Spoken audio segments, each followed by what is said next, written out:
Oh, how magnificently wrong we were about the humans. My name is Vexprime Kithra, and I speak for the Nexari Collective.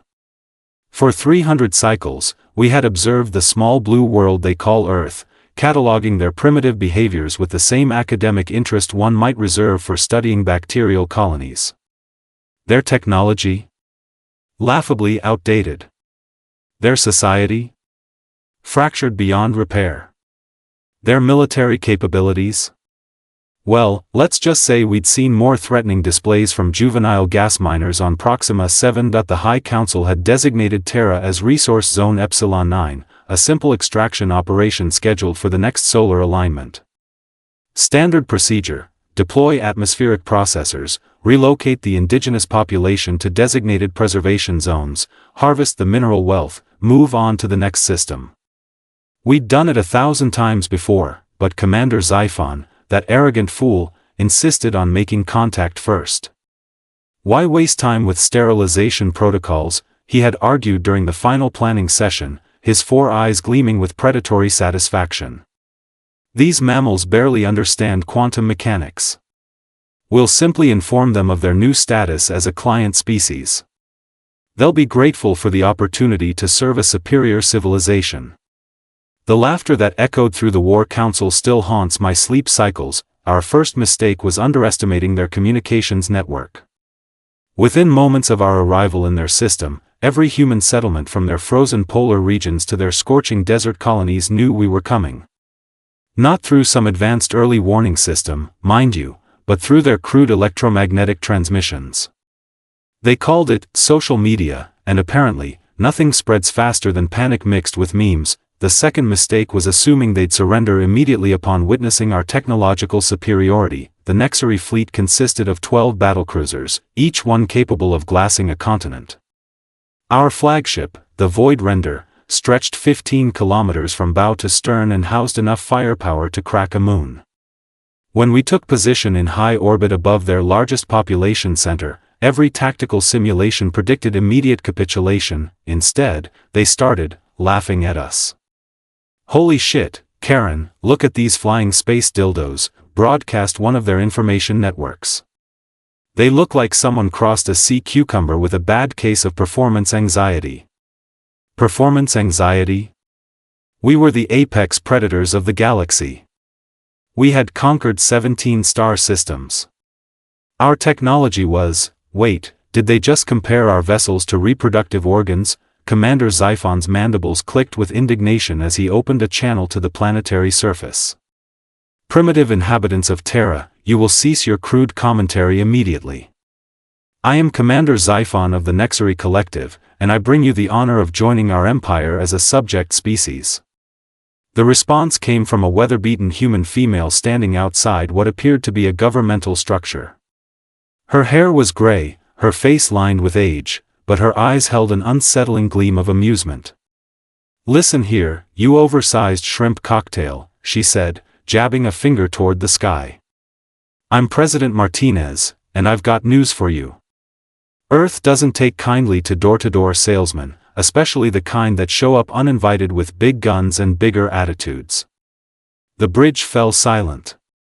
In all our centuries of conquest, no inferior species had ever, did she just insult our evolutionary heritage, whispered Navigation Officer Kixana. "I believe she compared us to a food item," replied Tactical Analyst Morpheus, his voice hollow with shock, but President Martinez wasn't finished. "You want to know what we think of your little space armada? We've got a response prepared. Boys, light 'em up." What happened next defied every law of physics we thought we understood. The humans had somehow managed to rig their entire orbital infrastructure with explosive devices. Not sophisticated antimatter charges or quantum destabilizers, but crude chemical explosives that their species had been playing with for barely 2 centuries. Suddenly, every communication satellite, every space station, every piece of debris in Earth's orbital lanes detonated simultaneously. The explosion wasn't what damaged us. Our shields could have absorbed that energy without strain. No, the real problem was what came after. "Sir," reported Sensor Chief Valdris, his voice tight with disbelief, "we're detecting massive electromagnetic interference. Their detonations have created a localized field disruption that's jamming our targeting systems. Impossible, Xiphon snarled. Their technology is centuries behind ours. They can't possibly interfere with Nexari systems. Tell that to our weapons array, sir. We're firing blind. While we struggled to re-establish targeting locks, the humans deployed their secret weapon, pure, unadulterated chaos. They launched everything they had. Ancient chemical rockets loaded with nuclear warheads, ion drives carrying mining equipment, passenger shuttles packed with volunteers wearing nothing but environmental suits and carrying handheld weapons that couldn't penetrate our hull plating if they had 1,000 years to TRY.IT was the most gloriously stupid military strategy in recorded galactic history, and somehow, it was working. Status report. Xiphon demanded as the bridge shook under another wave of impacts. 17 hull breaches on decks 14 through 26, reported Chief Engineer Vortak. Nothing critical, but these humans are like pests. They're swarming us. Pests. Kixana pointed at her sensor display. These pests just hijacked one of our escort frigates. Sure enough, a group of humans had somehow managed to breach the hull of the Stellar Fong and were currently engaged in hand-to-hand combat with the crew. The tactical feed showed chaotic scenes of Nexari warriors, trained from birth for combat, being systematically defeated by humans wielding improvised weapons and what appeared to be containers of flammable liquid. How are they winning? I asked, genuinely baffled. They're not following any recognized combat protocols, Vortak replied, his voice strained. They're using furniture as weapons, setting fires in pressurized environments, and one of them appears to be, is that human dancing while throwing explosive devices? Indeed, a human male was performing some sort of rhythmic movement while hurling grenades with lethal accuracy. His companions cheered each successful detonation, as if this were some form of entertainment rather than a life-or-death struggle. Sir, interrupted Communications Officer Thane, we're receiving another transmission from the planetary surface. President Martinez appeared on the view screen again, but this time she wasn't alone. Behind her stood thousands of humans, all armed with primitive weapons and wearing expressions of fierce determination mixed with barely contained glee. Having fun up there, boys? She asked with a grin that revealed far too many teeth. Because we're just getting started. See, you made one tiny mistake when you decided to invade Earth. And what might that be? Xiphon demanded. You gave us a common enemy, Martinez replied. And there's nothing more dangerous in this universe than a united humanity with a grudge and too much free time. As if summoned by her words, alerts began flooding our tactical displays. Ships were launching from every inhabited world in the Sol system. Not just military vessels, but cargo haulers, passenger transports, mining ships, research stations, and what appeared to be modified recreational craft. Sir, reported Valdris, his voice now edged with something approaching panic, I'm detecting over 3,000 vessels approaching our position. Most are civilian craft, but they're all armed with improvised weapons. Improvised weapons? I echoed. Asteroid mining charges, industrial plasma cutters, magnetic cargo haulers converted to mass drivers, and, sir, one of them appears to be propelling frozen waste products at us. The bridge erupted in incredulous silence. They were shooting excrement at us. This is beneath the dignity of the Nexari Collective, Xiphon declared. We will withdraw to a safe distance and proceed with orbital bombardment. Sir, Thane interrupted, the humans are broadcasting again. This time, the transmission came from multiple sources across the planet.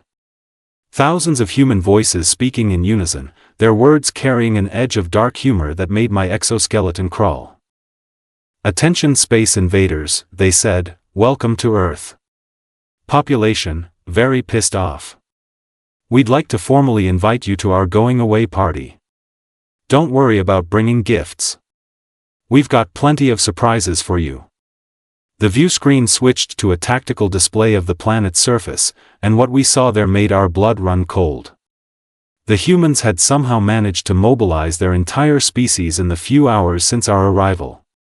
Every major city was now surrounded by massive weapon emplacements, clearly improvised but no less deadly for their crude construction. But that wasn't the worst part. The worst part was the singing. The singing started as a low hum across their communication networks, barely audible through the static of battle. Within minutes, it had grown into a planetary chorus that made our translation matrices struggle to process the sheer emotional weight behind their words. We will, rock you," billions of human voices chanted in perfect synchronization, accompanied by rhythmic impacts that I realized were millions of humans simultaneously stomping their feet and clapping their hands. "What in the void are they doing?" whispered Navigation Officer Kixana, her tentacles twitching with nervous energy. "I believe," I said slowly, "they're trying to intimidate us through coordinated musical expression." Commander Xiphon's mandibles clicked in disbelief. They're singing at us?" The tactical display showed something that should have been impossible. Across every continent, humans were gathering in massive groups, still maintaining their defensive positions but now moving in rhythm to their bizarre war chant. The electromagnetic signature of their synchronized movement was actually creating interference patterns in our sensor arrays. "Sir," reported Chief Engineer Vorthak, his voice tight with confusion, "their coordinated movement is generating seismic vibrations. It's affecting our gravitational anchors."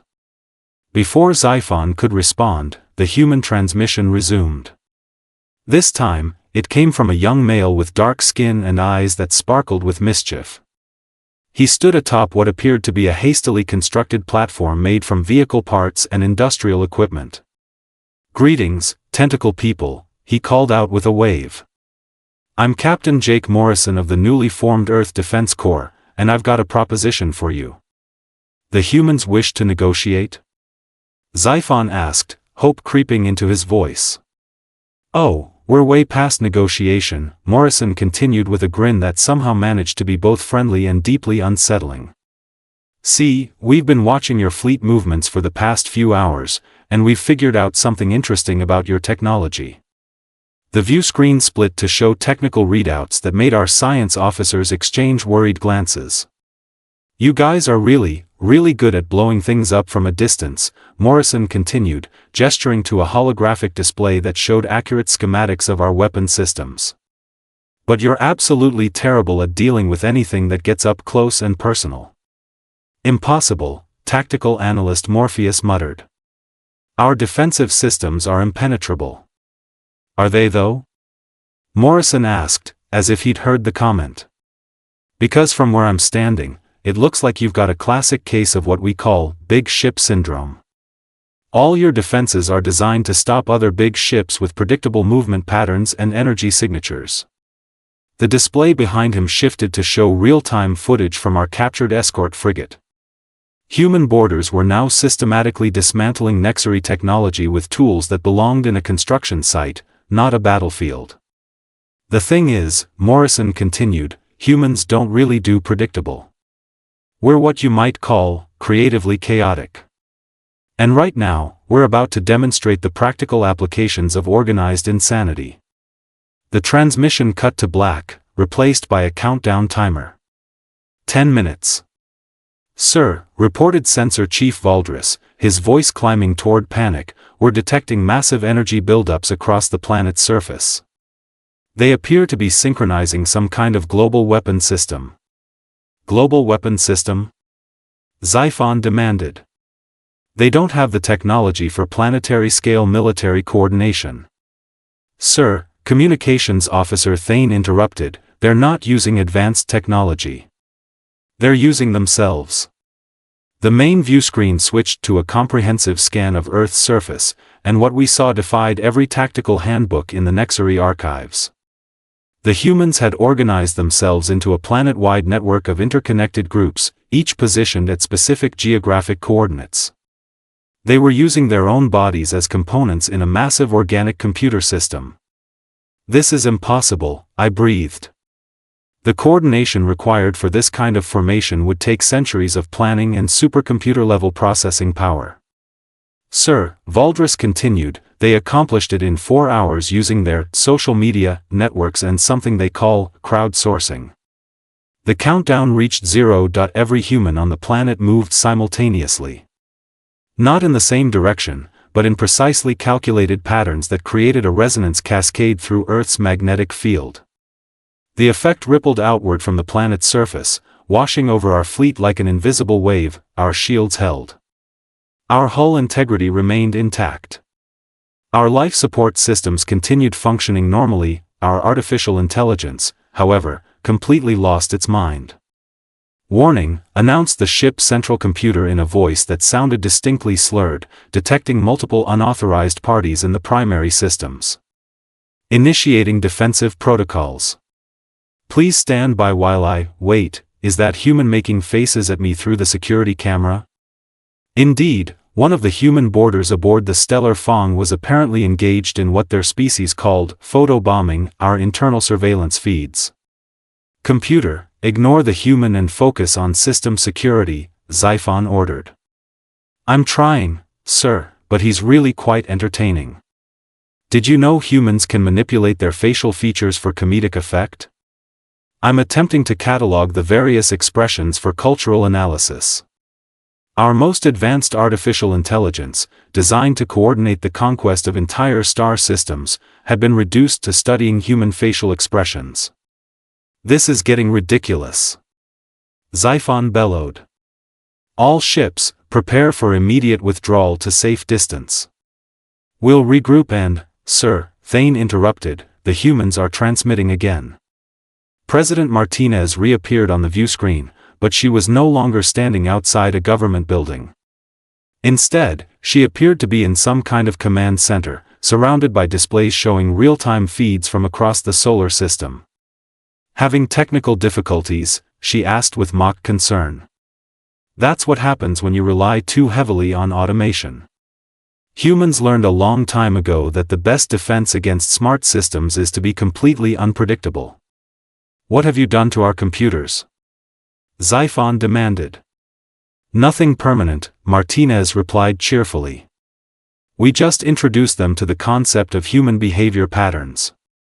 Turns out, artificial intelligences have a really hard time processing genuine randomness mixed with intentional coordination." She gestured to one of the displays behind her, which showed footage of human teams working throughout the captured frigate. They weren't destroying Nexari technology, they were studying it, reverse engineering it, and somehow making it work better than its original specifications. "The thing about humans," Martinez continued, "is that we're natural problem solvers. Give us something broken, and we'll fix it. Give us something that works perfectly, and we'll modify it until it works better. Give us something designed to conquer us, and we'll turn it into a tool for our own liberation." "Impossible," Morpheus whispered. "Our technology is centuries ahead of theirs." "Technology is just applied science," Martinez replied, somehow still hearing our bridge conversations. "And science is just organized curiosity. Humans have been curious about everything for our entire evolutionary history. The moment you showed up with toys more advanced than ours, you gave us the universe's greatest educational opportunity." The tactical display updated with information that made my blood freeze. In the few hours since our arrival, humans had managed to not only capture one of our escort vessels but had begun mass-producing simplified versions of our weapons using their own industrial infrastructure. "Sir," reported Chief Engineer Vorthak, "they've successfully reverse-engineered our plasma projection systems and adapted them to run on their primitive fusion reactors. Efficiency is only 60% of our original design, but they're manufacturing them at a rate of approximately 1,000 units per hour. 1,000 units per hour. We had spent decades perfecting those weapon systems, and the humans were now churning them out like consumer electronics." "But that's not even the impressive part," Martinez continued, her grin widening. "The impressive part is what we've been doing while your computers were having their existential crisis." The view screen split to show feeds from across the solar system. Human ships were now visible throughout local space, but they weren't the primitive craft we'd detected earlier. These vessels bore clear signs of Nexari technology integration, jury-rigged, and modified with typically human disregard for proper engineering protocols. "Meet the Earth Liberation Fleet," Martinez announced proudly. Population: every human who could figure out how to strap a rocket to a habitat module. Armament: your own weapons, improved with what we like to call aggressive creativity. "This is madness," Xiphon breathed. "This is humanity," Martinez corrected. "We've been preparing for this day since we first looked up at the stars and wondered what was out there. The only surprise is that it took you so long to show up." The fleet began moving, and their formation defied every principle of tactical coordination we'd ever studied. Ships moved in seemingly random patterns, constantly changing direction and speed, making targeting solutions impossible to calculate.